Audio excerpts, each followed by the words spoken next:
السلام علیکم پاکستان۔ اگر پاکستان سپر لیگ PSL کے لیے غیر ملکی کرکٹر نہ آئے تو ٹرافی کا کیا کیا جائے گا، اور یونس خان نے قومی کرکٹ ٹیم کے کھلاڑیوں اور ساتھ ہی ساتھ بابر اعظم کے بارے میں کیا کہا، آج کے زیر نظر ویڈیو میں ہم ان 4 بہترین ٹاپ نیوز کے بارے میں بات کریں گے۔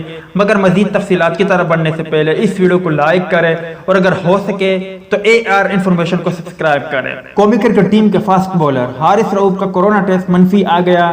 نجی نیوز چینل جیو نیوز کے مطابق حارث رؤوف کو فوری طور پر لاہور بلا لیا گیا ہے، جہاں ان کا دوبارہ کورونا ٹیسٹ ہوگا۔ دوسرا ٹیسٹ منفی آنے پر حارث رؤوف انگلینڈ جانے کے اہل ہو جائیں گے۔ دوسری جانب کرکٹر محمد حفیظ کا انکم ٹیکس 2014 کا آڈٹ کیا گیا۔ محمد حفیظ نے 2014 میں 8 کروڑ 60 لاکھ روپے چھپائے۔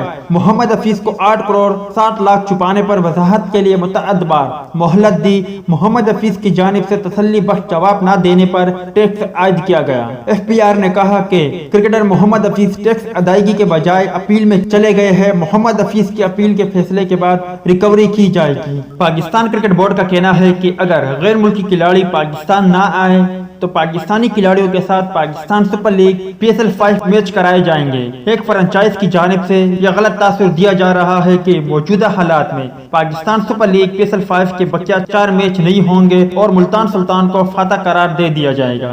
پاکستان کرکٹ ٹیم کے بیٹنگ کوچ یونس خان نے کہا ہے کہ انٹر اسکواڈ میچز میں کبھی باؤلر اور کبھی بیٹسمین چائے رہے۔ قومی ون ڈے اور T20 ٹیم کے کپتان بابر اعظم کی ایک کلاس ہے اور میں چاہتا ہوں کہ وہ لیجنڈری بیٹسمین بنے، اور امید ہے کہ ایک دن ایسا آئے گا کہ جب دنیا بابر اعظم کی مثالیں دیتے رہے گی۔ تو دوست یہ تھی کرکٹ کی دنیا کے 4 بڑے کرکٹ نیوز کے حوالے سے کچھ اپڈیٹ۔ امید کرتا ہوں آپ کو پسند آئی ہوگی۔ اس اپڈیٹ کے متعلق اپنی رائے کا اظہار کمنٹس باکس میں ضرور دیں۔